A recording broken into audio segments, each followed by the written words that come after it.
Hey guys, this video is all about the benefits of nasal breathing and some of the pitfalls of breathing through your mouth too regularly or breathing too quickly.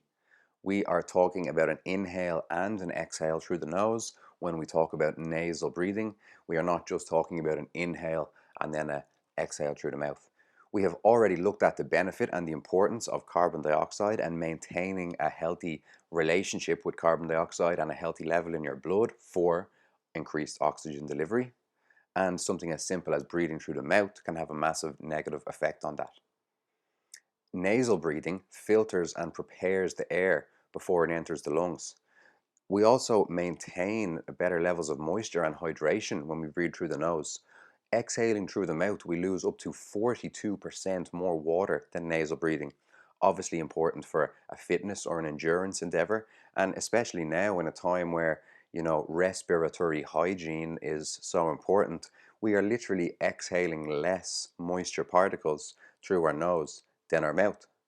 Your sense of smell as well is no coincidence that one of our five senses is accompanied with a nasal inhale.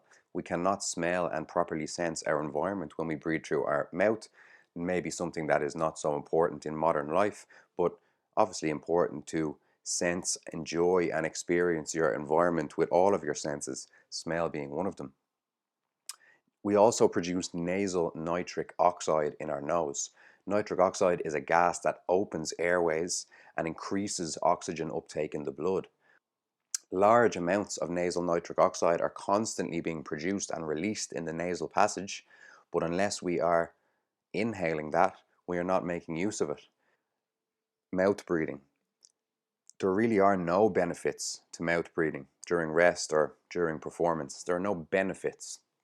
Purpose, perhaps you could further or quicker regulate carbon dioxide if your carbon dioxide levels are too high. We talked about that in my other video.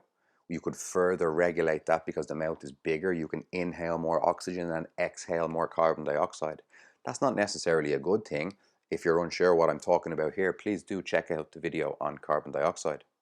We are not inhaling any nasal nitric oxide when we breathe through the mouth. Is not so good for your oral hygiene. Your mouth becomes dry. The saliva is one of its purposes is to protect your gums and your teeth.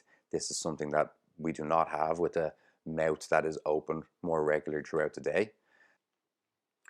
Nasal breathing during exercise slows down the speed of your breath and reduces the volume of your breath. We are 50% more resistance through the nose than the mouth. The mouth is smaller.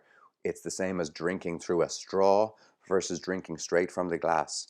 We can still drink the same amount, but it's going to be a lot slower through the straw or the nose. When we do this, we cause an increase in carbon dioxide in the blood. Again, very, very good. Especially if we accustom our body to this environment, we are now more efficiently using that oxygen we are inhaling.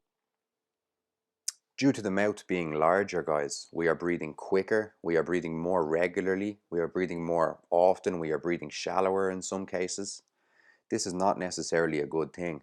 We are exhaling and quicker regulating our carbon dioxide levels, bringing them down lower. And we know that lower carbon dioxide means inhaled oxygen isn't being efficiently used around the body. Breathing through the mouth is faster and allows a greater volume of air to enter the lungs, but I remind you that that's not what it's all about. We are less interested in how much air generally we can inhale and more interested in how much air, how much oxygen we can use around the body. Breathing through the nose being smaller than the mouth, nose breath coming with nasal nitric oxide.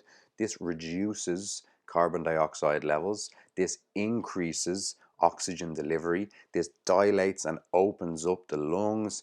This relaxes us. This slows the breathing rate. This does great things for our heart rate, which is something that we will talk about in the next video.